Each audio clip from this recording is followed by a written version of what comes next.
Salut à tous et bienvenue sur cette nouvelle vidéo introductive au langage C. Donc, je démarre avec vous une nouvelle séance de vidéo qui portera exclusivement sur l'introduction au langage C. Il faut savoir que nous allons travailler avec le logiciel CodeBlock qui en lui-même fonctionne avec une extension qui est souvent liée avec son compilateur. Donc, pour pouvoir travailler, je vous recommande de télécharger ce logiciel CodeBlock qui d'habitude vient avec son compilateur. Et si vous obtenez plutôt la version sans compilateur, je vous conseille de télécharger une version avec compilateur en ligne. Si vous rencontrez des difficultés, n'hésitez pas à laisser un commentaire et je vous redirigerai vers le lien qui contient le compilateur. Donc, voilà à quoi ressemble l'interface de notre espace de travail. Donc, tout d'abord, nous allons créer un projet. Console Application, Go, Next, C, Next. Attribuer un nom à notre projet. Par exemple, New Project, Next. Et là, GNU GCC Compiler, c'est notre compilateur. En fait, c'est quoi le compilateur? Le compilateur, c'est une extension qui va nous permettre d'interpréter le code qui sera saisi au clavier. En gros, c'est ça. Finish. Voilà, notre nouveau projet est là. Maintenant, on peut commencer à travailler. Donc, voilà. La toute première commande que nous allons voir aujourd'hui, c'est la commande printf qui permet d'afficher à l'écran. Elle est là.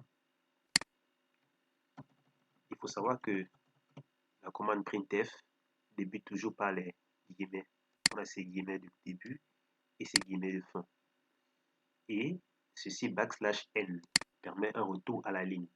On a le choix de mettre le \n si on veut retourner à la ligne ou de ne pas le mettre selon le choix de l'utilisateur.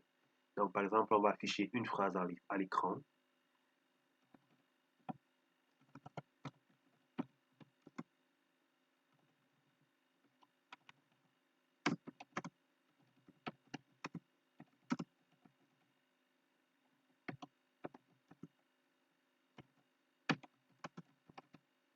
Et voilà.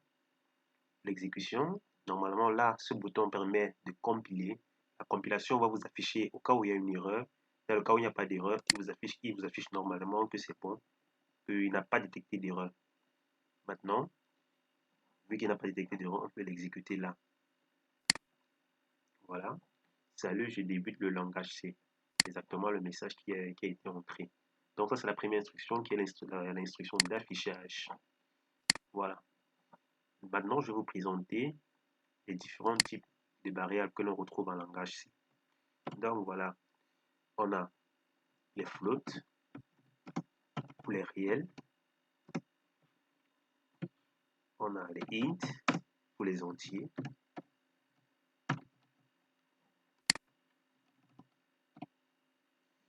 On a également les chars, les caractères.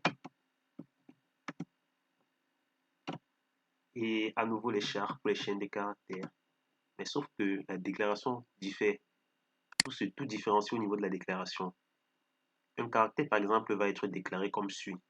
Par exemple, le caractère rep, point virgule, toute déclaration se termine toujours par un point virgule. Par contre, une chaîne de caractères va être déclarée comme ceci. Voilà, on doit définir sa taille. Par exemple, chaîne mot. On va définir sa taille 20. Et bien sûr, c'est terminant par un point virgule. Donc, un caractère, comme son nom l'indique, n'est qu'un seul caractère. On peut par exemple déclarer un caractère rep. Voilà, il a une accolade. Et voilà, déclaration d'un caractère, la déclaration d'une chaîne de caractères. Donc, sans toutefois perdre de temps, je vais mettre ceci. Ces exemples de déclarations. Donc,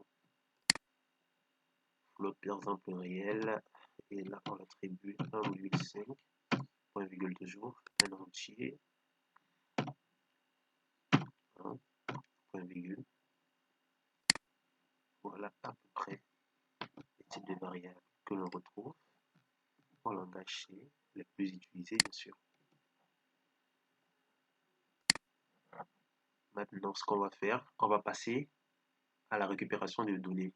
Une récupération des données entrées par l'utilisateur au clavier et puis à la réaffichage du message.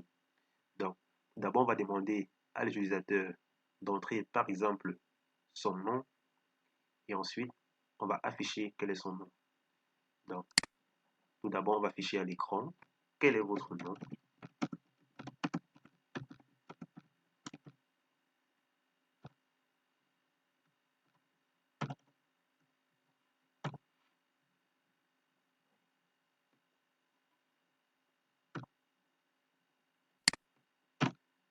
Et ensuite, on va utiliser la variable scanf qui permet de récupérer les données qui ont été saisies au clavier en fonction de ce que l'on veut récupérer.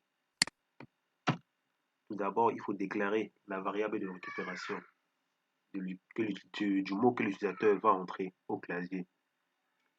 Donc, voilà. On va déclarer, par exemple,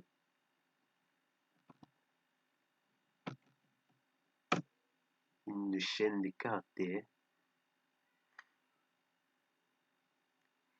qui va s'appeler nom.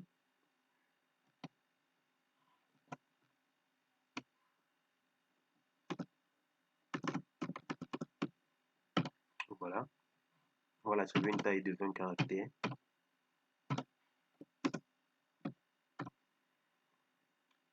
Maintenant, on récupère l'information de l'utilisateur. Il faut savoir que la syntaxe pour la récupération des informations de l'utilisateur est celle-ci.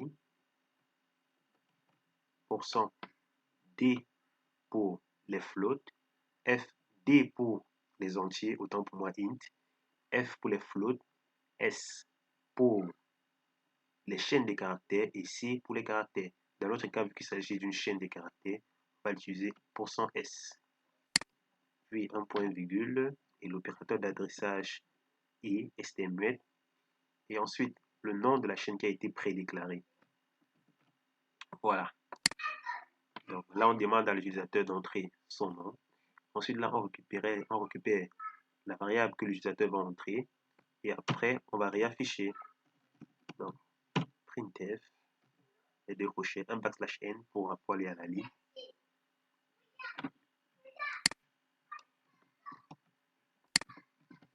Ensuite, on fait votre nom. Et là, ce qu'on veut faire, c'est quoi? On veut réafficher. Donc, on utilise le même format %S. Votre nom est %S.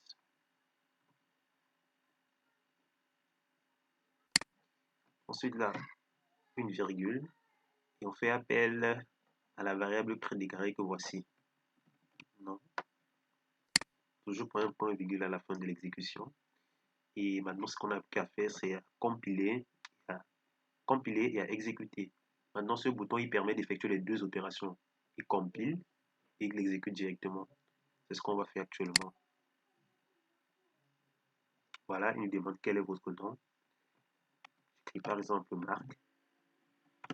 Voilà, il affiche votre nom et Marc. Donc, voilà en quoi consiste la récupération des données et l'affichage pour débuter en langage C.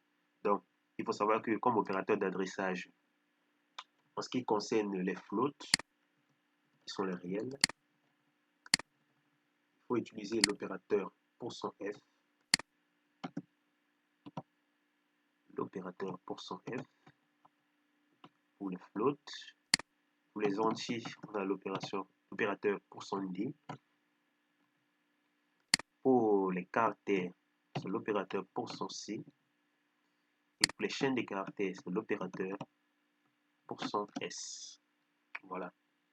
C'était tout pour cette petite vidéo introductive au langage C.